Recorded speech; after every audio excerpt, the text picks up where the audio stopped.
Hi, everyone. This is Keesha. And this is Vanessa. Welcome to our Thursday podcast. We're so excited that you joined us today. Yes, we are. For you guys who are new to our podcast, today we're going to be discussing why Dear Encourager came to be, why I decided to join this journey with Keesha, and why she even birthed this idea. Since hers is, I think, the heart and the foundation, I'm going to let her tell her part first, and then I will join in and tell my side why I am doing the work that we do for Dear Encourager. Well, everyone, yes, I did found, excuse me, this organization out of my pain. It's very near and dear to my heart because I am one of those chronic health warriors, as we like to call it. It started when I was having first a difficult time after an asthma attack. At that time, I just could not seem to overcome the symptoms. And I had been out of work for over 2 weeks, and I kept going to my doctor, whom I happened to work with at that time. And he just said, I'm going to just throw everything at it. And he started to give me a lot of steroids. And at that time, I just started to feel worse. And I went and I talked to his partner, and I was like, I don't know why, but I feel like I'm dying. And he said, don't tell him I told you this, but it's because he has overdosed you with steroids. And so I was like, well, so what is the plan? And he said, well, you need to go home and just rest. Okay, I've been resting for all that time. I was very, very type A. I still am slightly type A minus. Slightly? Minus. I did A minus. And I just started to feel badly. And so I went and I saw a pulmonologist that I had seen before with a different insurance. And he was like, oh, yeah, we're going to have to put you back in the hospital again. And we went through all kinds of things. And it just so happened I got home in the driveway. And it's hilarious. I was telling this to my church a couple weeks ago. I said, my neighbor across the street, we hardly even talk, but it just always seems that he finds the negative things that's going on in our house, and he's always the witness. And I remember I got out of the van, excuse me, stuck on vans now, got out of the car, and I just remember I couldn't move. And everybody, and my mom was in town, everybody was going in the house, and I just remember saying, help me. And I couldn't move. And I literally just fell backward in the front yard, backward. I couldn't move my legs. I couldn't do anything. So they come get me out of the yard. And that was the beginning of my true health warrior cycle. I had to learn to walk again. I had to learn to button my clothes. I had to learn started working with physical therapy in the house, occupational therapy in the house. I even had to work with speech therapy. And that was when I learned, even though I was a nurse, I had to learn that speech therapy also did cognitive therapy. And so I started the journey of the fogginess and the just not feeling like myself. So I went through that, and that was a 2-year period. And then I went back to work, and I'll never forget, I was going to go and do some lab work from that, and I actually had a car accident. A young lady, she ran into the back of me. And if you would have looked at my actual vehicle, you would have been like, yeah, whatever. That is when I had to fight for my actual myself and be an advocate for myself because people did not want to believe that something was wrong. And I was like, nope, something's not right. And then I was actually treated as if I was having some mental illness. And I was like, nope, nope, nope, that's not true. Something's not right. And so I literally went back to the emergency room either 2 or 3 times. On the 3rd time, I actually passed out, and then they were like, "Oh," now they wanted to take me seriously. And so I was in that hospital for a while, and then, I was transferred to a, rehab hospital for people who have head injuries, and then that didn't work out. Then I went to another inpatient rehab hospital, and, they worked with me, and I was introduced to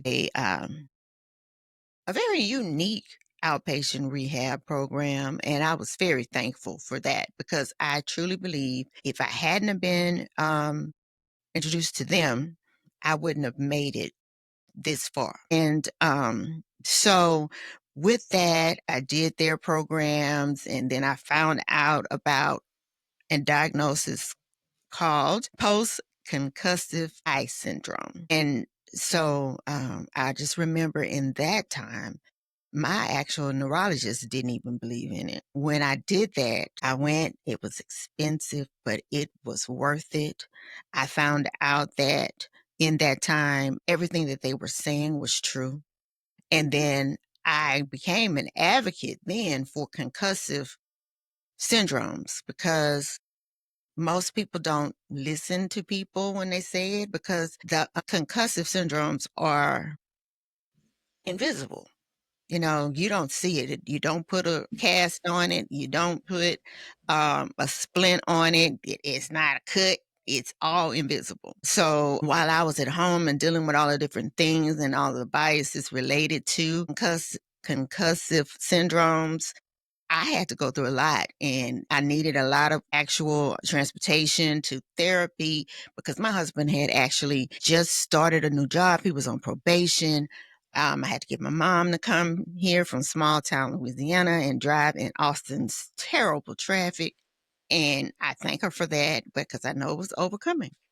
And I just remember as I went through all of those different things that I had to go through, that I remember it was just a difficult period. Some people like to say dark. I'm not going to say that. I'm going to say difficult. And based on that, that is when I felt that through my time and trying to figure out what to do in my period of loneliness and confusion and stress, that Dear Encourager needed to be created because I knew if I was having that kind of problem and I was quote a case manager and that was my profession to work with people in this industry, then those who didn't have the access to these type things, they were also really having that kind of problem. So I was talking to Vanessa and I was like, yeah, this is the actual vision that was given to me. I said, to have something for people who have chronic illnesses and they just need to share with other people and vent. And yeah, it'll be just a safe space, a form of community for them. And she was like, oh, if you do that, you need to do something for people who are the caregivers. And I said, no, I don't. And she said, yes, you do. And I said one more time, no, I don't. And she said, yes, you do. And then that's when she started to share her situation and share how it felt as a caregiver to her mom. And then I said, oh, yes, I do. So Vanessa gonna sit here and she gonna tell y'all how she felt there was a need for a support group for caregivers. And What Keisha is leaving out, a very important piece, is that she had all these physical ailments and she was fighting. But y'all who don't know Keisha, she is very much a type A personality. She's very independent, very independent. So she also was struggling with that piece, yes, that she wasn't able to be her self sufficient, don't need anyone. I like the support and help, but I definitely am the woman who can do it on my own. So that was her, also part of her story. My part with the caregiver was my mother. Keisha and I was working together. I got a phone call that my mother had a car accident. My mother, like Keisha, was a registered nurse, charge nurse, so very much like Keisha as well. Very independent, very responsible, type A, got to get it done. I'll make sure I do it on my own. Had an accident, got care flighted, and never was able to fully just care for herself at that time. And that was in April of 2005. She stayed in a rehab until June. At that time is when she came to live with me, and my mother lived with me from June 2005 until October the 12th. I mean, October the 13th, 2012, when she passed. I became her sole caregiver, and I felt it was my duty not only as her daughter, but as someone who loved her. And this was my hero. My mother, from the time that I can think of, has always been my hero. That's why I made sure I put her in this session with us today. So it was, for me, it was not a choice. It was, there was no way. It was hard for me for the 3 months that she was in the rehab. And if you know anything about a lot of the rehab facilities, they are, a lot of them are in nursing homes, nursing facilities. And I was like, there's no way that she's going to a nursing home, not at 55. No. So actually, it was a month before her 55th birthday. So, because she didn't turn 55 until May. So I was like, oh, absolutely not. So we finally found a rehab hospital, and she stayed there. But I neglected myself. I made it my sole duty. I have brothers. My brother, the one who was here near, he had children. At this time, I only had custody of my nephew, so I felt it was my duty, my job to take care of her solo. And I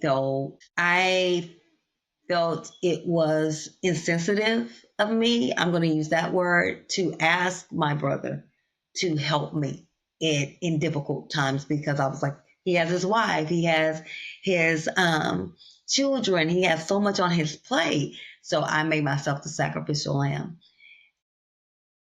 And I didn't regret it. I do wish I had a place as dear encourager where I could have been with people who were like me. But I didn't have a lot of people around me at this time who were taking care of a loved one.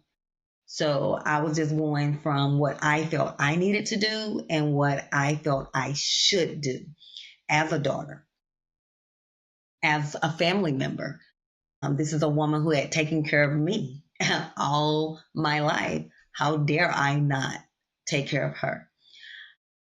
So it was never asked of me. I chose it. And because I chose it, I think that's also the reason I wouldn't ask for help at times. Because, of course, who am I to ask anyone when I decided to make this, decision? And that is why I am a part of Dear Encourager, because I want you to know, even though you make this choice, all of your feelings are valid. You do have a right to have a life too. And I felt bad whenever I would have a life on my own. Um, I remember when Keesha and I and ladies, we went to New York, and we were there for a few days. I had to make sure my sister was here. I had to make sure, like, it was like a baby. I was having to make sure she was totally cared for before I, would leave and do anything. But I went with Keesha one time, which is funny, ironic when I think about it, who's a nurse. And we went on this trip. And then I went to Colorado one time with my girlfriend, Lily, who's a nurse. And those were the only 2 times out of the 7 years that I cared for my mom that I left her for a few days. And that should not be the case, guys. We preach, we teach, we advocate for self care. And I wish I had done a better job, and I wish I had known more about self care then. It is necessary, it is a necessity for you, for the people that you're loving on and you're caring for. The only time I would get a break was when my mom went to the hospital. And then I had that guilt because I was like, whew, it's a relief. I ain't got to take care of her. And I know she's good because she's at the hospital. These people are 24-hour care. So I want you to have that without your person going to the hospital, without them having to go to a rehab or a nursing home. I want you to be able to have that relief. So one thing we talk about is making sure that you have a caregiver support system where you can take a day here and there, take hours. There are people who care about you. There are people who love you and who want to see you and that loved one be the best versions of yourself and this new journey that you both are on. And I think that's the other piece that I was telling Keesha when we were discussing it. She was on a new journey. Duran, her husband, was on a new journey. Her mother was on a new journey. Everybody was on this new journey. And we all have different ways that we're approaching it. We all have different feelings about it. And I think that's the piece where we come together, where we are needing to understand that it's difficult all around. But when we have those hard conversations, that, hey, I don't need you to do this. I'm good here. Or I don't need you to tell me how to do this, Keisha. I got it. I know you used to doing it this way, but I got this. But sometimes it's hard for us to have those difficult conversations with the people that we care so deeply for when they're going through this hard journey, because we're both going through a difficult journey and it's both, life changing for, so we don't want to wrinkle any feathers, because we do love each other, but because we love each other, we have to have those difficult conversations so we can be on this journey together, so we can grow in this journey and be healthy, happy, and thrive. And that's the most important piece, is that we're having quality life, not just life. And that's why Dear Encourager is here. So each sides of the coin can have quality life. And Mhm. Dear Encourager is here for us to have that support system for you guys to share your journey, so you know that you're not alone, because it's a difficult journey for each party. Agree. And that is why Dear Encourager was created. That is why I am super excited about the work we're doing. I'm super excited about the work we will do, because it's for us, but it's for you, because we've been there. Keisha's still there, and there's times on here she is such a warrior. That is why we say a warrior, because warriors, they fight even when they're at their last. They are fighting, and that is her. There's many days she's on here and she's fighting just to have a comfortable moment in this one day. So I will do all I can to Just gave y'all a continue to support word. Dear Encourager and you. So that is our story. That is why we're here.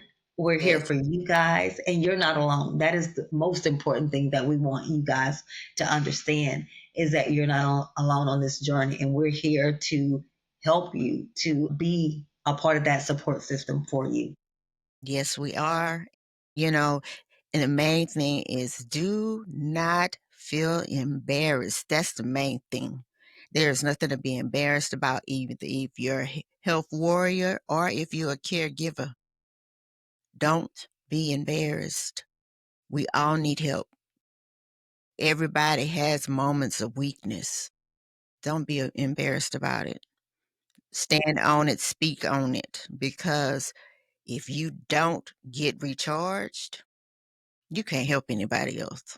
That's just real. And I had to learn that as a health warrior, because I used to be like, "What you mean? You tired? You didn't do nothing. You don't go through what I go through." Eh, yeah, that my facial expression and all. You don't have no reason to be tired. That was so selfish. Because yes, they did have a reason to be tired. Yes, I was at home in the bed, but he had to go to work. He had to take the kids to their extracurricular activities. He had to go to the grocery store. Sometimes he had to cook. And oh yeah, take me somewhere because I had been in the house all day and then deal with my selfish self. So yeah, there was a reason to be tired. So trust me, I have been learning through this that there is another side of the world. Vanessa had to redo her whole bathroom. I didn't think Yeah. about that. She bought her house looking one way, and she had to remodel her bathroom so her mother can be able to take a shower and be cared for the way that she needed to. Did she want to spend that money on that bathroom? Like, no, I'm sure she wanted to go take a vacation or keep it in her savings account. But no, she did what she had to do because that was her mother. But You know, people don't think about that kind of stuff. They just go, "Oh, you remodeled your bathroom." But nobody thinks about what it took and the sacrifice that she and her husband at that time had to do to make sure that that bathroom was ready for her mama, and she didn't blink. She made it happen. So, in those moments, that's what Dear Encourager is for. Just to say, I see you, I know what you did, and I know you did it because you loved your loved one, straight up. So that's why we need you all to share Dear Encourager with others Yes. because we know we know that it is needed. And that's why also we are always saying, hey, Dear Encourager is a nonprofit organization. Yes, she is my baby. And I want to make sure that we're able to serve as many people as we can. That's why we go stand out in the heat at these different events so we can get the word out, so we can say, please help us continue to serve other people. And also, I can't even not take a moment to say, let's keep those who are affected by these floods in Yes. our Yes. thoughts and our Yes. prayers, if we Yes. can say prayers. Imma say prayers because 'cause I'm a spiritual person, deem me, okay? Because I can't even imagine what these families are going through. Yeah, and yeah, because who and there are gonna be some people who gonna need some support through this. So, please share our information with them, and we wanna be able to help where we can, And but that's why we do this work. that's why we do this work because we care. Yes. But always think of us at Dear Encourager. We're on all social platforms. Wherever there's a podcast, you'll find us. That's right. So please remember to like, share, and subscribe to our podcast. Please and thank you. Bye. Have a good Bye, evening. y'all. Have a great evening.